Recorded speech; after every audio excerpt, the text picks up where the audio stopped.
ठीक है, चलिए इसे विस्तार से समझते हैं। आज की इस विस्तृत चर्चा में हम वेब डेवलपमेंट के उस हिस्से पर फोकस करने वाले हैं जो किसी भी एप्लीकेशन का असली इंजन होता है। यानी बैकएंड और डेटाबेस का इंटरेक्शन। बिल्कुल।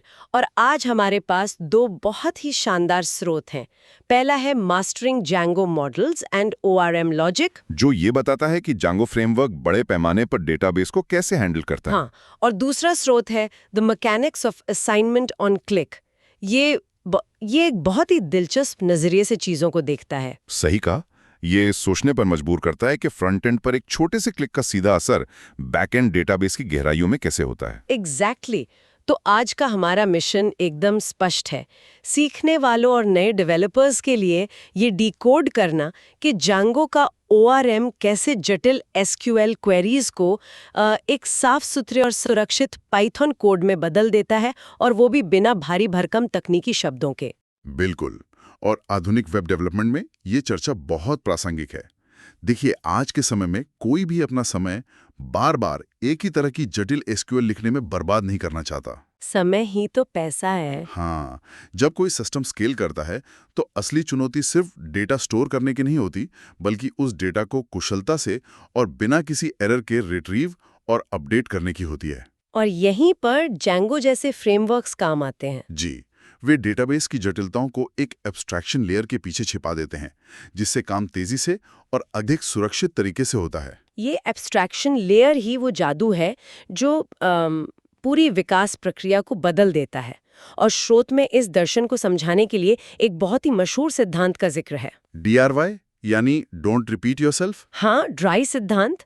लेकिन चलिए इसे थोड़ा व्यावहारिक नजरिया देते हैं। मतलब मान लीजिए कि एक प्रोजेक्ट में रॉ SQL का उपयोग हो रहा है। ठीक है। और अचानक डेटाबेस में एक कॉलम का नाम यूजर ईमेल से बदलकर ईमेल एड्रेस करना पड़ जाए, तो वो एक बहुत बड़ा सिरदर्द बन जाएगा। बिल्कुल। अब उस व्यक्ति को पूरे कोड बेस में जाकर 50 अलग-अलग जगहों पर उन SQL क्वेरीज को मैन्युअली अपडेट करना होगा, जो कि सीधा सीधा बग्स को न्योता देना है। हाँ, एक भी जगह छूटी और पूरा एप्लीकेशन क्रैश। सही कहा।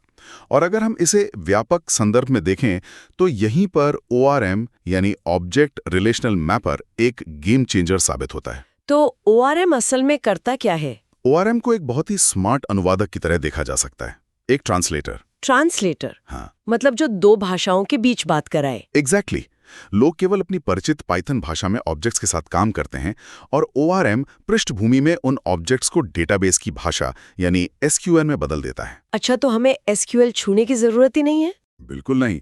ड्राई सिद्धांत के अनुसार जब एक बार मॉडल में डेटाबेस का स्ट्रक्चर परिभाषित हो जाता है तो ORM खुद ब खुद उस स्ट्रक्चर के आधार पर सारी क्वेरीज बना लेता है। इससे कोड में दोहराव खत्म हो जाता है और भविष्य में बदलाव करना बहुत आसान हो जाता है। आपको बस एक जगह बदलाव करना है और ORM बाकी सब संभाल लेगा। लेकिन जरा रुकिए, यहाँ एक स्वाभाविक सवाल मेरे दिमाग में आ रहा है। बताइए। क्या ये अनुवादक हमेशा परफेक्ट होता है? हाँ, मतलब अक्सर ये बहस होती है कि ORM के कारण एप्लीकेशन धीमा हो सकता है क्योंकि वो रॉ SQL जितना नेटिव नहीं होता। ये एक बहुत ही जायज चिंता है। देखिए, हाँ, कुछ बेहद जटिल मामलों में कस्टम SQL की आवश्यकता पड़ सकती है, जहां ORM समझ ना पाए कि क्या करना है। हाँ, लेकिन 95% मामलों में जैंगो का ORM न केवल तेज है, बल्कि वो मैनुअल SQL लिखने की तुलना में कहीं अधिक सुरक्षित है। सुरक्षित कैसे? सुरक्षा के लिहाज से ORM सिस्टम्स SQL इंजेक्शन जैसे खतरनाक हमलों से बचाते हैं। ओहो, SQL इंजेक्शन तो बहुत खतरनाक होता है। बिल्कुल। ORM डेटा को डेटाबेस में भेजने से पहले उसे पूरी तरह से सैनिटाइज कर देता है। इसलिए परफॉर्मेंस में जो मामूली सा अंतर आता है, उसकी भरपाई विकास की गति और सुरक्षा से कई गुना अधिक हो जाती है। ये सुरक्षा वाला पहलू बहुत ही अहम है। अब चलिए इस बात पर आते हैं कि ये सब शुरू कहाँ से होता है। स्रोत के अनुसार सब कुछ models.py फाइल से शुरू होता है। हाँ, models.py यही वो जगह है जहाँ डेटाबेस का पूरा ब्लूप्रिंट तैयार किया जाता है। एक तरह से देखें तो यहाँ हम कोई क्रिएट टेबल वाली SQL कमांड नहीं लिख रहे हैं। बिल्कुल नहीं, हम सिर्फ एक साधारण पाइथन क्लास बना रहे हैं। जैसे स्रोत में एक ऑथर मॉडल की बात की गई है। हाँ, और ये ऑथर क्लास सिर्फ डेटा का एक ढांचा नहीं है, ये डेटा वैलिडेशन की पहली पंक्ति भी है। पहली पंक्ति मतलब ये चेक करता है कि डेटा सही है या नहीं। एग्जैक्टली। जब इस क्लास के अंदर हम लिखते हैं कि name equal to models dot car field और मैक्स लेंथ 100, तो ये केवल डेटाबेस को ये नहीं बता रहा है कि कॉलम बनाना है। नहीं, ये जैंगो को ये भी निर्देश दे रहा है कि अगर कोई 100 कैरेक्टर्स से लंबा नाम डालने की कोशिश करे तो उसे तुरंत रोक दिया जाए। वहीं के वहीं एरर दे दे। बिल्कुल। इसी तरह मॉडल्स डॉट ईमेल फील्ड में यूनिक इक्वल टू ट्रू का उपयोग बहुत अहम है। हाँ, स्रोत में इसका जिक्र था। ये केवल ये सुनिश्चित नहीं करता कि डेटाबेस में एक ईमेल कॉलम हो, बल्कि ये डेटाबेस के स्तर पर एक कड़ा प्रतिबंध लगा देता है एक कंस्ट्रेंट। कि कोई भी दो लोग एक ही ईमेल से रजिस्टर नहीं कर सकते। सही कहा। तो एक तरह से ये सिर्फ डेटा को स्टोर करने की जगह नहीं है, बल्कि ये एक गेटकीपर की तरह काम कर रहा है। खराब डेटा को सिस्टम में घुसने से पहले ही बाहर का रास्ता दिखा दिया जाता है। एकदम सही।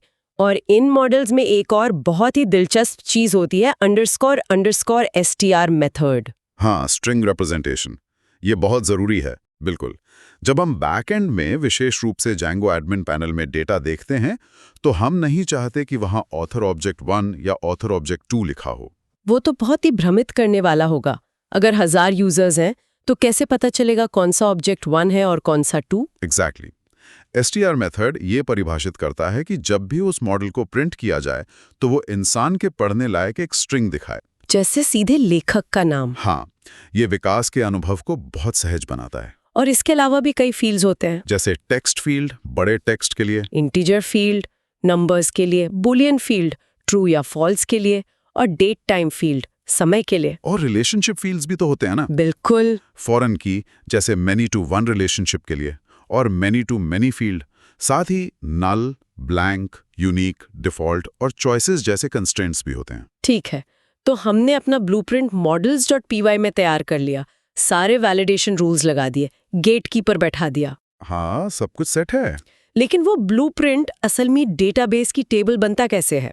स्रोत में मेक माइग्रेशंस और माइग्रेट कमांड्स का जिक्र है। जी, ये दोनों बहुत महत्वपूर्ण कमांड्स हैं। लेकिन एक बात बताइए, कई बार जब एक ही प्रोजेक्ट पर 10 अलग-अलग लोग काम कर रहे होते हैं तो क्या बार-बार इन कमांड्स को चलाना एक बड़ा सिरदर्द नहीं बन जाता? ये एक बहुत ही शानदार सवाल है।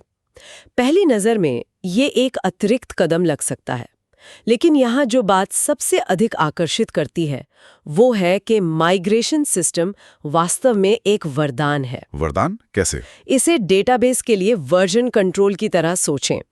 जैसे कोड के लिए गिट होता है, वैसे ही डेटाबेस स्कीमा के लिए माइग्रेशंस होते हैं। अच्छा, तो ये हिस्ट्री मेंटेन करता है। बिल्कुल।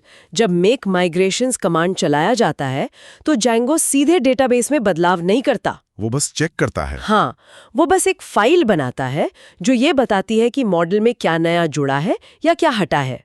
ये एक योजना है, एक प्लान है। फ्राइडे डिप्लॉयमेंट तो एक दुस्वप्न है। एक छोटी सी गलती और पूरा डेटाबेस क्रैश हो सकता है। सही कहा।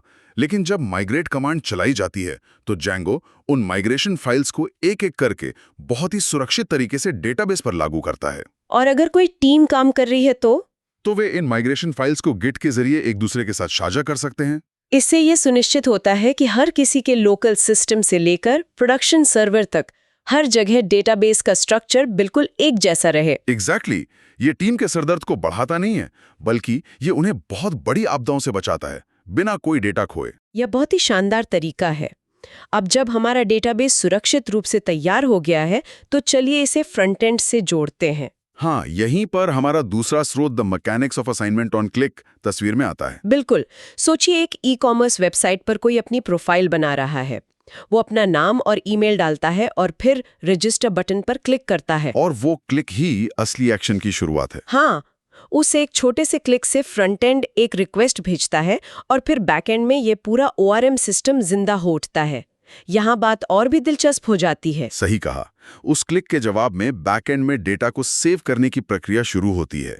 डेवलपर्स के पास इसे संभालने के 2 तरीके होते हैं। पहला तरीका क्या है? पहला तरीका यह है कि वो पहले मॉडल का एक इंस्टेंस बनाते हैं, जैसे author equal to author class, और उसमें नाम और ईमेल पास कर दिया। और फिर उसे डेटाबेस में लिखने के लिए सेव मेथड कॉल करते हैं। बिल्कुल। और दूसरा तरीका थोड़ा तेज है, सीधे क्रिएट मेथड का उपयोग करना। हाँ, author.objects.create। ये एक ही कमांड में ऑब्जेक्ट बनाता भी है और उसे सुरक्षित रूप से डेटाबेस में सेव भी कर देता है। तो फ्रंट एंड का वो एक क्लिक बैक एंड में इस तरह से एक क्रिएट ऑपरेशन में बदल जाता है। एग्जैक्टली। ये तो बात हुई डेटा बनाने की, यानी क्रूड ऑपरेशंस का सी। क्रिएट। हाँ, क्रूड यानी क्रिएट, रीड, अपडेट और डिलीट। लेकिन अगर उसी ई-कॉमर्स वेबसाइट पर कोई जूते सर्च कर रहा है और सर्च बटन पर क्लिक करता है, तो बैकएंड को डेटाबेस से डेटा वापस लाना होता है, यानी रीड ऑपरेशन। स्रोत में इसके लिए फिल्टर और गेट मेथड्स का उल्लेख है, दोनों ही डेटा वापस ला रहे हैं। तो ये कैसे पता चलेगा कि कब किसका उपयोग करना है? यहीं पर डेटाबेस लॉजिक की गहरी समझ काम आती है। फिल्टर और गेट दोनों का उद्देश्य बिल्कुल अलग है। कैसे? जब कोई जूते सर्च करता है तो हमें नहीं पता कि डेटाबेस में 10 जूते मिलेंगे या 100 मिलेंगे या शायद एक भी नहीं मिलेगा। सही बात है, हो सकता है आउट ऑफ स्टॉक हो। ऐसे मामलों में फिल्टर का उपयोग किया जाता है। फिल्टर हमेशा एक कलेक्शन वापस करता है, एक लिस्ट की तरह, चाहे उसमें 0 आइटम हो या 1000। बिल्कुल। ये कभी एरर नहीं देता। तो फिल्टर एक तरह से सुरक्षित है, वो ये नहीं कहता कि अरे मुझे कुछ नहीं मिला तो मैं क्रैश हो जाऊंगा। हाँ, वो बस एक खाली कलेक्शन दे देगा। लेकिन दूसरी ओर गेट बहुत सख्त होता है, बहुत स्ट्रिक्ट। सख्त कैसे? मान लीजिए कोई अपने अकाउंट में लॉगिन कर रहा है, वो अपना ईमेल और पासवर्ड डालता है, या हमें सिर्फ एक और केवल एक ही यूजर रिकॉर्ड चाहिए। हाँ, एक ईमेल से तो एक ही अकाउंट होना चाहिए। यहाँ गेट मेथड का उपयोग किया जाता है।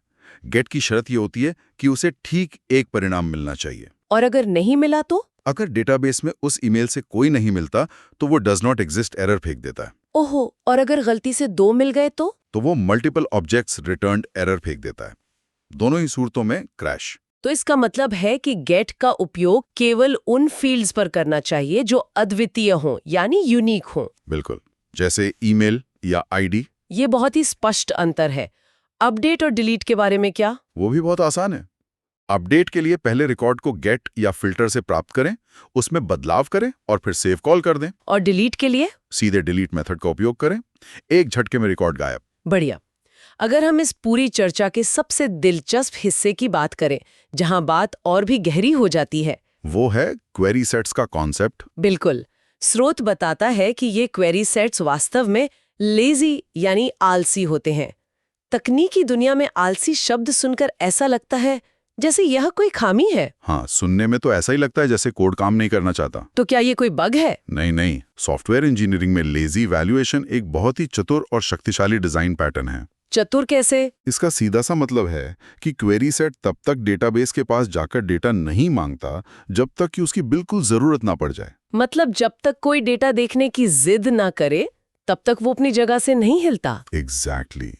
ये एक स्मार्ट टालमटोल की तरह है, स्मार्ट प्रोक्रेस्टिनेशन। इसे थोड़ा और आसान करते हैं।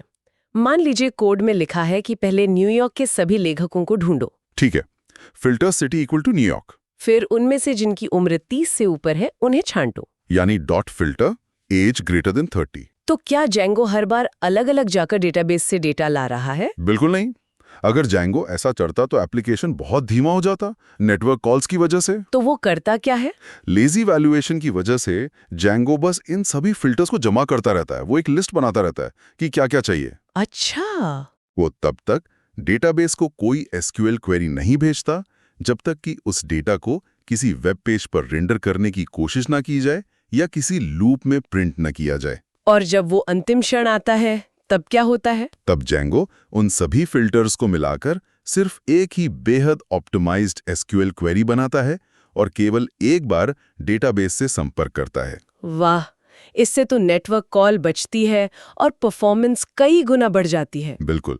और स्रोत में कुछ और मेथड्स का भी जिक्र है जो इस परफॉर्मेंस को और बेहतर बनाते हैं, जैसे ऑर्डर बाय, डिस्टिंक्ट वैल्यूज और एनोटेट। हाँ, ऑर्डर बाय तो नाम से ही स्पष्ट है कि परिणामों को क्रमबद्ध करना है, और डिस्टिंक्ट अद्वितीय रिकॉर्ड्स वापस करता है। लेकिन एक बात बताइए, जब हमारे पास पहले से ही मॉडल ऑब्जेक्ट्स आ रहे हैं तो हमें वैल्यूज मेथड की क्या जरूरत है?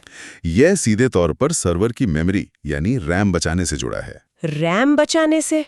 कैसे? जब जेंगो डेटाबेस से कोई मॉडल इंस्टेंस लाता है तो वो पूरा का पूरा पाइथन ऑब्जेक्ट बनाता है जिसके साथ बहुत सारी अतिरिक्त जानकारी और मेथड्स जुड़े होते हैं। तो वो काफी भारी हो जाता होगा। बहुत भारी। अब सोचिए अगर किसी को सिर्फ 1 लाख लोगों के ईमेल पतों की एक साधारण सूची चाहिए। तो उन 1 लाख बड़े ऑब्जेक्ट्स को मेमोरी में लोड करना सर्वर को तो पक्का क्रैश कर देगा। एग्जैक्टली। वैल्यूज मेथड का उपयोग करने से जैंगो भारी भरकम ऑब्जेक्ट्स के बजाय केवल एक हल्की फुल्की डिक्शनरी वापस करता है। ये बहुत ही स्मार्ट है। और एनोटेट मेथड, क्या ये डेटाबेस के अंदर ही गणितीय गणना करने के काम आता है? एकदम सही। मान लीजिए कि किसी डैशबोर्ड पर यह दिखाना है कि हर लेखक ने कुल कितनी किताबें लिखी हैं। ठीक है। अगर कोई अनुभवहीन व्यक्ति होगा तो वो शायद सभी लेखकों को डेटाबेस से बाहर लाएगा और फिर पाइथन कोड में एक-एक करके उनकी किताबें गिनेगा। वो तो बहुत ही धीमा तरीका है। बहुत धीमा। एनोटेट के जरिए हम डेटाबेस को ही निर्देश दे सकते हैं कि हे डेटाबेस, तुम खुद ही सारी गिनती कर लो। और हर लेखक के साथ एक नया फील्ड, बुक काउंट, जोड़कर मुझे सीधा रिजल्ट दे दो। बिल्कुल। चूंकि डेटाबेस इस तरह की गणनाओं के लिए ही बने होते हैं, वे ये काम पाइथन की तुलना में कहीं अधिक तेजी से करते हैं। ये सब सुनने में ऐसा लगता है कि जैंगो का ORM रोजमर्रा की हर समस्या का समाधान लेकर चलता है। काफी हद तक हाँ। लेकिन चलिए एक कदम और आगे बढ़ते हैं। असाइनमेंट ऑन क्लिक वाले स्रोत से जुड़ते हुए बात करते हैं। बताइए। मान लीजिए कि फ्रंट एंड पर कोई इंपोर्ट CSV बटन पर क्लिक करता है, जिसमें एक साथ 10,000 नए रिकॉर्ड्स हैं। 10,000 रिकॉर्ड्स एक साथ? हाँ, अगर उस एक क्लिक पर हम ORM के जरिए लूप चलाकर एक-एक रिकॉर्ड को सेव करें तो सर्वर की तो जान ही निकल जाएगी। बिल्कुल निकल जाएगी। स्रोत के FAQ सेक्शन में ऐसे उन्नत मामलों के बारे में क्या कहा गया है? यहीं पर बल्क ऑपरेशंस काम आते हैं। लूप चलाकर 10,000 बार डेटाबेस को कॉल करना एक बहुत ही बुरा तरीका है। तो इसका समाधान क्या है? इसके लिए जैंगो बल्क क्रिएट नाम का मेथड प्रदान करता है। Bulk create? हाँ, ये मेथड उन सभी 10,000 ऑब्जेक्ट्स को लेता है और सिर्फ एक ही विशाल SQL क्वेरी में उन सभी को एक साथ डेटाबेस में डाल देता है। यानी 10,000 नेटवर्क कॉल्स की जगह सिर्फ एक कॉल। एग्जैक्टली। जहां लूप में मिनटों लग सकते हैं, वहीं बल्क क्रिएट इस काम को कुछ ही सेकंड्स में पूरा कर देता है। और इसी तरह बल्क अपडेट और बल्क डिलीट भी होते हैं। बहुत खूब। और अगर कोई ऐसा जटिल यूज केस आ जाए जहां ORM भी हाथ खड़े कर दे, क्या हम अभी भी रॉ SQL लिख सकते हैं? बिल्कुल लिख सकते हैं। जैंगो कभी भी किसी को ORM की दीवारों में कैद नहीं करता। मतलब रास्ता हमेशा खुला है। हाँ। अगर कोई ऐसी रिपोर्ट जनरेट करनी है जिसकी SQL क्वेरी बहुत ही अनोखी और जटिल है, तो रॉ मेथड का उपयोग करके सीधे SQL लिखी जा सकती है। और मल्टीपल डेटाबेसेस के बारे में भी स्रोत में कुछ था ना? जी। बड़े प्रोजेक्ट्स में लोग डेटाबेसेस सेटिंग का उपयोग करके मल्टीपल डेटाबेसेस भी सेटअप कर सकते हैं, जहां रीड ऑपरेशंस एक डेटाबेस पर हों और राइट ऑपरेशंस दूसरे पर, राउटर्स के माध्यम से। और इनहेरिटेंस को भी सपोर्ट करता है, जैसे एब्स्ट्रैक्ट बेस क्लासेस या प्रॉक्सी मॉडल्स। बिल्कुल। ये पूरी तरह से ऑब्जेक्ट ओरिएंटेड सिद्धांतों का पालन करता है। तो इस सब का असल में क्या मतलब है? अगर हम आज की इस पूरी चर्चा का निष्कर्ष निकालें तो ये स्पष्ट है कि जैंगो का मॉडल्स और ORM सिस्टम केवल कुछ कमांड्स का समूह नहीं है। बिल्कुल नहीं। ये एक पूरा इकोसिस्टम है जो फ्रंट एंड के एक साधारण से क्लिक को बैकएंड की एक बेहद सुरक्षित और ऑप्टिमाइज्ड प्रक्रिया में बदल देता है, जो विकास को बहुत तेज कर देता है। हाँ, ये हम सबको रॉ SQL की भूल भुलैया में खोने से बचाता है और डेटाबेस की अखंडता को बनाए रखता है। जी। जो लोग तकनीक की गहराई को समझना चाहते हैं, उनके लिए ये जानना बहुत जरूरी है कि सतह के नीचे ये एब्स्ट्रैक्शन काम कैसे कर रहा है। सही कहा।